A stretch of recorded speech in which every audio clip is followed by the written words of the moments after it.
Hello everyone, welcome to another FJX 2000 production. Today we're going to be adding the new Tsunami 2200 big steam decoder into my Athearn big boy.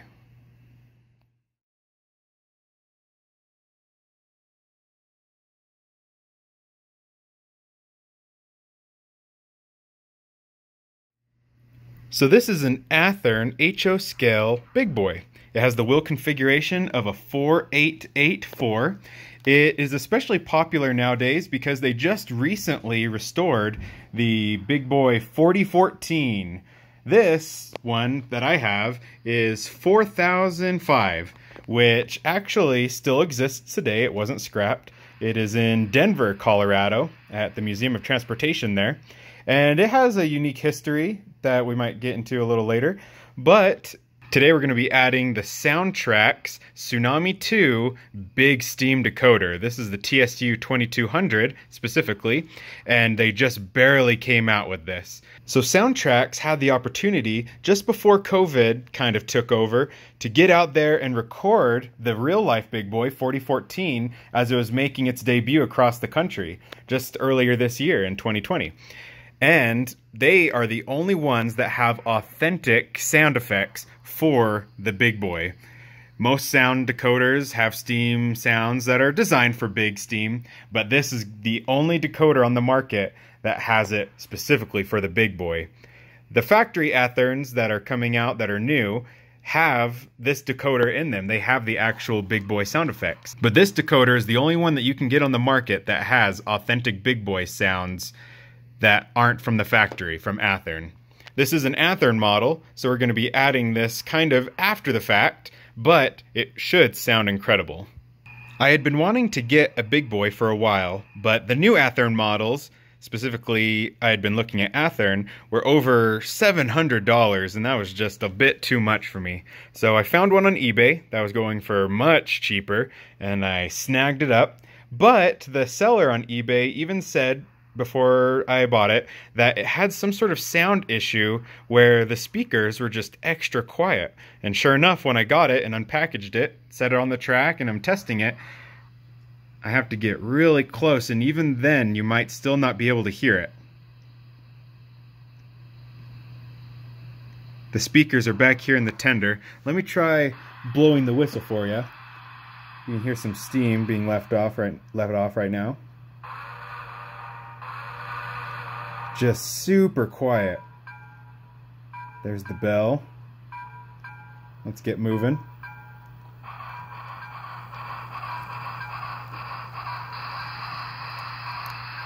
So for whatever reason, this decoder has just been super quiet the entire time that I've owned it. And the crazy thing is I have a Challenger by the same company, Athearn, but it isn't nearly as quiet as this one. It is nice and loud, and I think the factory decoder uses a QSI sound decoder, but just for whatever reason this big boy is having issues. I put it on JMRI, cranked up all the sound effects, and it's still just barely making enough noise. One of the things about these models is they actually do have a removable cap back here, one of these tender water tank caps. If you remove it, there's actually a hole, and if you use a screwdriver, you can stick it down in there, and you can manually adjust the sound effect. They had that as a feature for people who might not have the ability to program. But even with that cranked all the way to the right, all the way counterclockwise, so it should be the maximum volume, it still has some sort of issue. And I've taken apart this model, I've tried it out, and it's just not very loud. So hopefully with the speakers that are in there, because they are big, there's two of them, with this decoder hooked up, hopefully we'll get nice loud sound. So let's get started. Here are a couple run-bys of the locomotive, so that way you can get an idea of how it sounds from just this distance that I'm holding the camera at.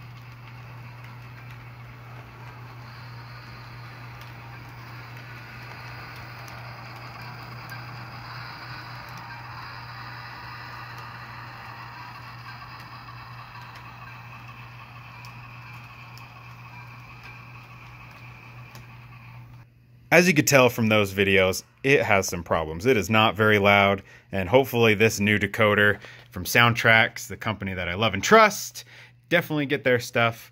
It'll make all the difference with this awesome Athearn big boy. So for starters, I detached the tender from the locomotive. I unplugged the plug and kind of pulled the little coupling that holds the tender and the locomotive together. So now we have just the tender. They have these in coal and oil burning versions. My Challenger is the oil burning version, but I got this in coal specifically, and the process should be pretty much the same. This is actually going to be the second time that I've taken this apart. I took it all apart, put it back together, so that way I'd know exactly how to show you guys what to do. So the first thing that we're going to do is we're going to pop off this little toolkit right here, or whatever this component is, right behind the coal load. It just pops right out. It just has some little plastic pegs that pull straight up, and then you have access to kind of get underneath this coal load with a screwdriver and kind of pop it up. And I think actually it slides back slightly. So if you like get your finger and you, oh, see, it made that perfect click. And at that point, it should just raise right up. Ooh, nice. We can see those channels right there. You can see how it kind of goes in and then slides forward. So that's how you definitely want to do that. Don't pry it. You can see how the previous owner kind of left some nasty indentations, probably just because they didn't know how to take it apart. They probably were just prying with a screwdriver. So that's kind of sad, but with the coal load on there, you can't even tell. So next you want to undo all of these bolts that you see right here. Well, actually you just want to do this one right here for now. You can do that one. That's the one that holds the speakers in place. And you want to pop off this back water tender, or this back water cap, and that gets you the other bolt. You want to undo those two for sure, and you can do that one, but you don't have to. Now that I've unscrewed those two screws, we want to flip the tender over, and we're going to look at the back near the coupler. There's the coupler screw that holds the coupler in, but you can see there's 1, 2, 3 other screws right up here. There's kind of like a little triangle. You want to undo all 3 of those screws. Like this. Boom. All the screws are gone. So once those screws are out, we can then start taking it apart. It should be loose at this point. So there's the shell that goes over the whole length of the thing that has the top and the sides, and there's these 2 end caps on the tender that are separate pieces. So one thing you want to be careful of is just whenever you're taking a model apart, of course, be tender and gentle. There's little pieces, little parts, and we don't want to damage anything, but it should be free to go right now. Oh, see, I just barely set it down and it kind of slid up and off this top cover. Once this top kind of slides up, this back part just slides right off. We can see the rear tail light back there, the light bulb, and you can see it's kind of coming off, but there's something holding it, and it's actually these handrails that hang down on either side. They actually mount down in there. So let me grab my tweezers. And let me see. So right there, they kind of go in. I'm actually going to grab it right here and pull it out. Sorry if it's a little blurry. Boop. See? We pop that out. We're going to do that on both sides, so that way it can become freed from the rest of the model. There, we undid that one. So now this should, in theory, be a little free. All right, I gave it a little wiggle off camera, but now we have separation. You can see right up there, there's our 2 double speakers, nice and big. So we're gonna reuse those speakers. We're gonna leave them mounted in that same spot and everything, because it seems like it should do a good job. And here we can see the giant factory QSI decoder. This model actually comes with a little controller if you wanted to use it with DC, I believe. And so this is actually a antenna wire. I was confused by that when I first opened it up. But you can see how big this decoder is, this factory decoder, compared to this. Look at that. This will be a huge improvement in technology and all that, and we'll get some nice, perfect sound coming out of there. So now we have to get rid of this. Luckily for me, I'm not the first person to ever do this. One really helpful resource was on DCCwiki.com. I have my little iPad mini pulled up here, and back in the day, they were installing just a regular Tsunami, TSU-2200, but now we're going to be installing the 2200. And this is how I kind of got an idea of how to disassemble the tender. And this kind of shows what we're going to be soldering to what and how to get it all done. But this is going to be the video version, so it'll help you guys out. So now as we're going into uncharted territory, I think we're going to first remove this little tender weight off of that column where the bolt goes in from the top. And there's two bolts, it looks like, holding in this main board. There's one back there, one right there. We're going to undo those and get this board separated. And while we're at it, we'll also undo these two bolts that hold in the plug. Alright, I undid those bolts, or those little screws. So now this should just rise right off. And we have almost complete separation. We can see where the tender pickup wires come through. But other than that, it is detached. And one of the nice things about this is they built in a plug for the speakers. So we can give that a little tug, and now the shell can be completely freed from the board. In case you were wondering, this is the manual volume control for the model. There would be that hole in the tender shell, and if you stuck your screwdriver down through there, you could then turn that and adjust the sound. It was all the way turned up, and it was pretty quiet, so hopefully that changes. One of the things that we have to consider is before, this light bulb was in the perfect spot to shine up through the tender shell and go out through the rear light ports on the back. Oh, it's right here.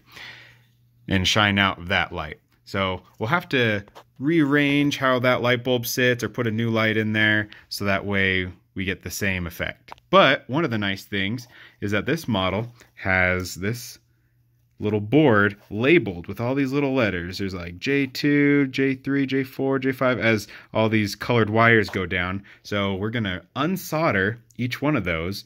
And luckily, our little guide here tells us which colors go to which one of those solder points.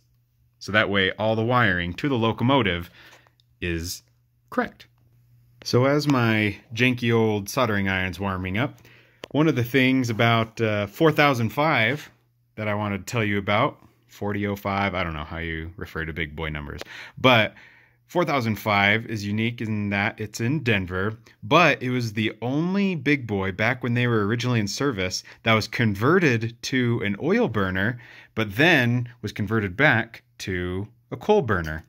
I've heard rumors that back in the day when they attempted it, it wasn't successful, and so they converted it back or whatever. But I also heard that around that same time, oil prices were going up, and they just kind of deemed it unsuccessful, so that way they could go back to the more cost-efficient coal. But in reality, we know that it is possible to have a big boy as an oil burner, because 4014 has been successfully converted to an oil burner and has traveled all across the country successfully.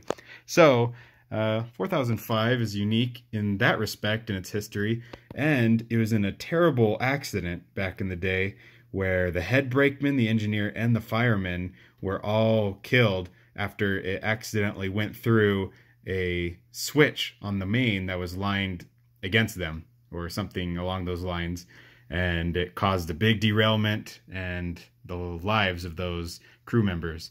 They ended up rebuilding it and reusing the engine, and so it just kind of has an interesting history, 4005 does.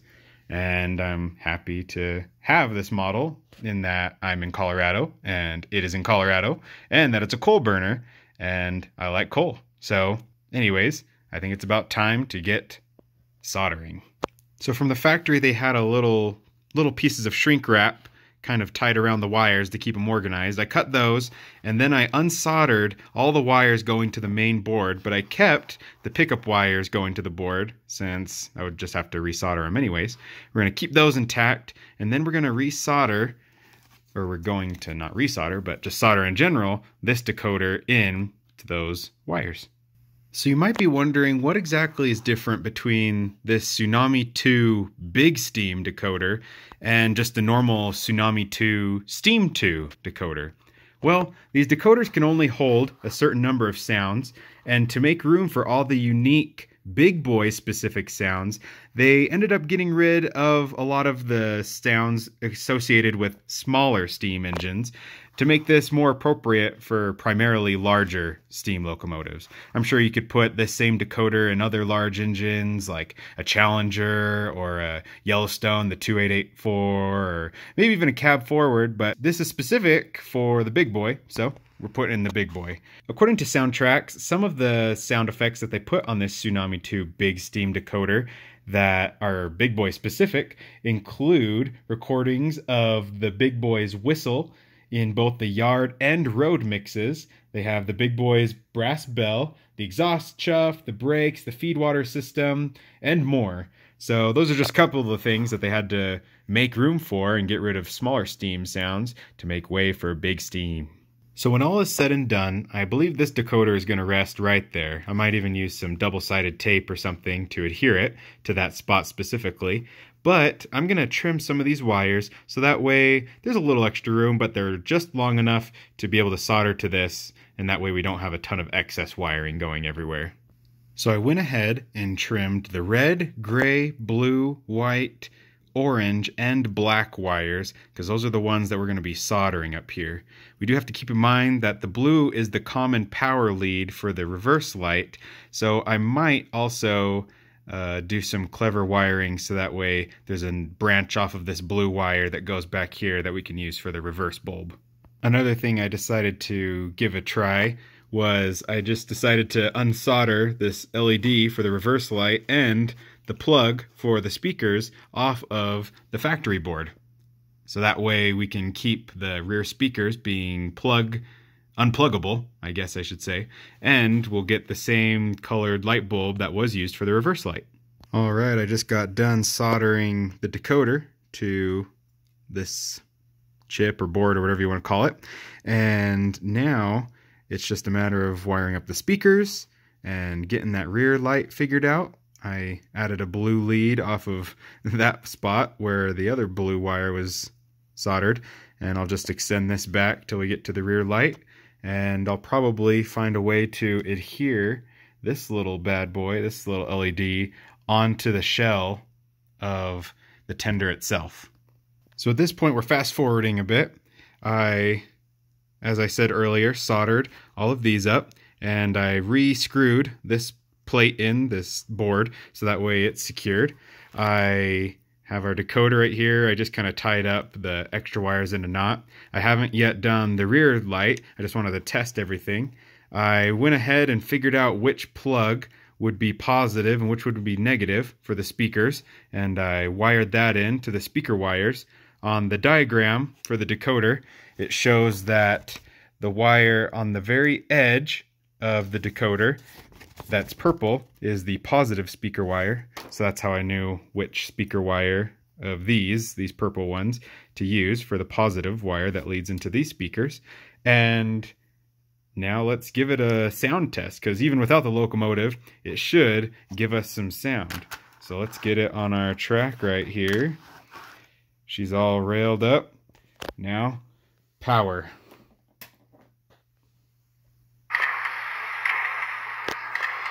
Already, you can hear how much louder those speakers are with this brand new decoder. We have a nice blue light, but you won't even see that.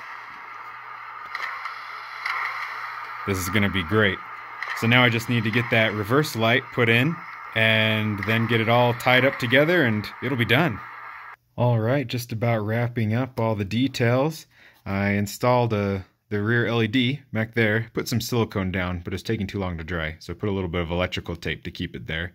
But hopefully with it where it is, it'll shine right through the holes, including the backup light hole when it's mounted right there. I checked for clearance and it should be good.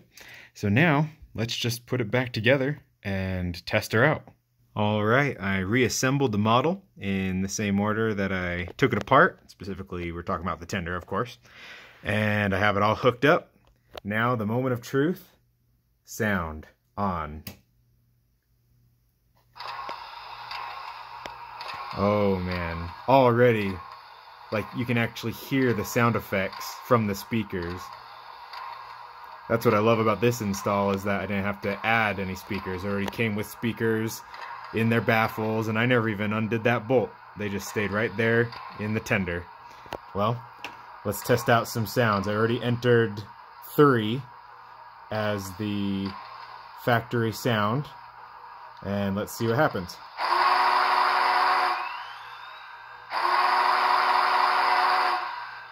So there's the big boy whistle, sure enough. Nice and loud. Let's get the bell.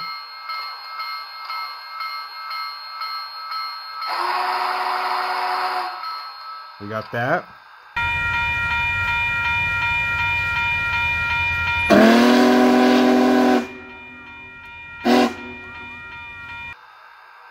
You might have heard the dynamo turn on a second ago. Let me turn it on again.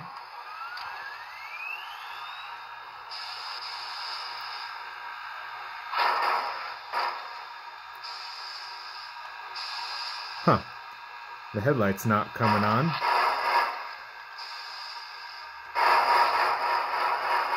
But there we get our chuffing.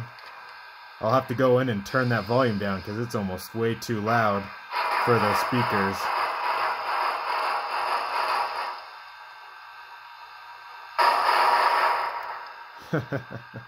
Well, there you go.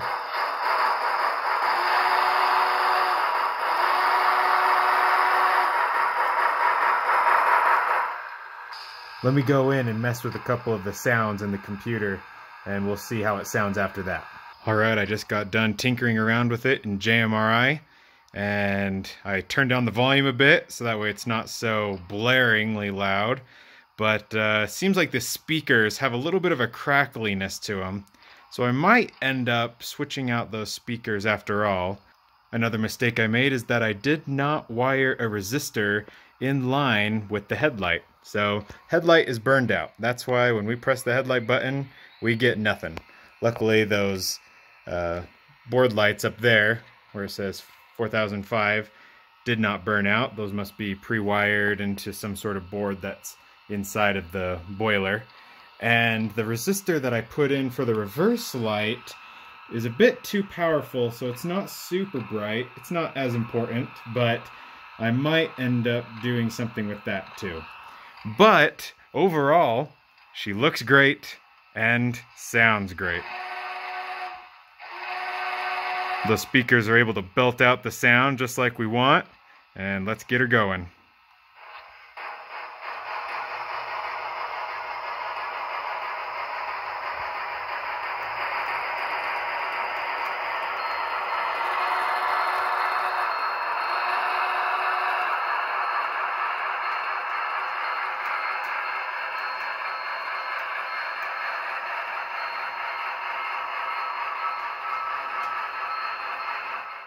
So here's one of the whistles that came with it. That is a specific Big Boy 4014 whistle.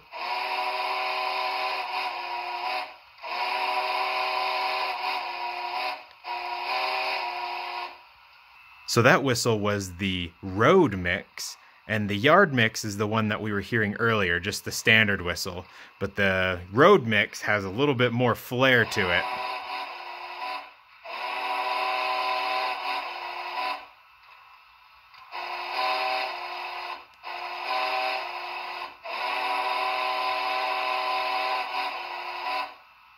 So that's a pretty cool addition. There you have it. That is the Tsunami 2200 big steam decoder installed in an Athearn Big Boy. This isn't one of the new Big Boys that comes with the factory sound, that's the Tsunami sound, or it's not with the nice graphite silver on the firebox or on the smoke box, but it's an Athearn Big Boy nonetheless.